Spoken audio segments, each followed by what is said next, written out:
Dahil sa papa mo, hindi ako nakapag-propose sa'yo. Minamadali niya pati ang kasal natin. Magpapapose ka?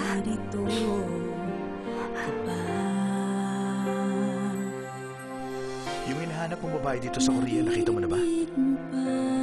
Habang buhay ka na bang magagalit? Oo. Pag nagpakasal kayo, parang sister-in-law na kita. Okay ka na? Sige, umalis ka na.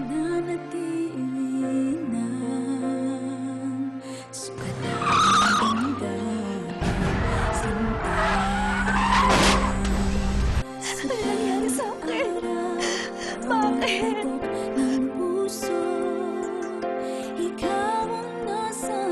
Excuse me, nurse. Ang anak ko! Ang anak ko! Si Dayashi, nasaan?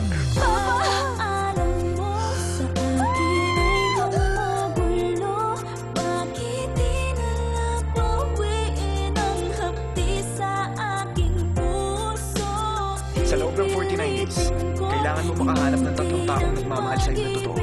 3 patak ng totoong luha, yun ang kailangan mo. Kailangan ko ba talagang gamitin ang katawan niya?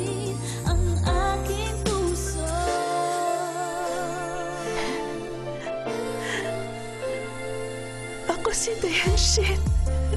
Hindi mo pwedeng sabihin sa ibang tao na ikaw si Dayanshin. Ano? Pero ako naman talaga yun. Wala akong pakialam, basta hindi mo pwedeng pagsabi kung sino ka. Nakita ko ang friend ko sa hotel. Nakita ko rin ang fiancé ko. Nakita ko sila sa hotel. Magkasama sa kwarto. Uncle, wala ka bang ibang taong naalala kay Isabel? Tuwing nakikita ko siya, palagi kong naaalala si Dayan.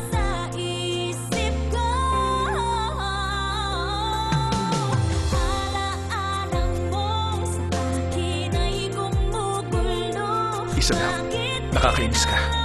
Alam mo, interesting ka. Engaged na kayong dalawa ni Dayan.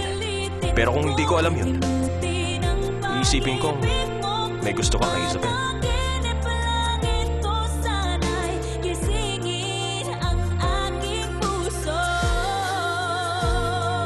Matagal na tayo magkaibigan. Pero kailan mo ako sinimulang lokohin? Kailan natapos ang pagkakaibigan natin?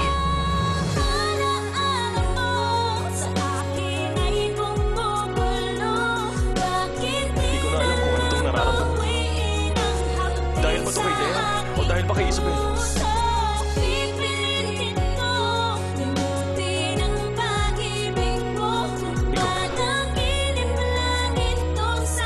Si Dayan.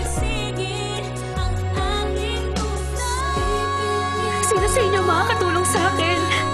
Diyos ko, iligtas niyo ako.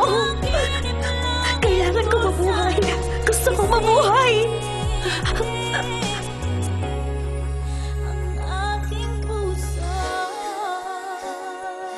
Dito mga nagdaang araw, nasa gitna ka ng buhay at kamatayan. Puro hirap ang nararanasan mo.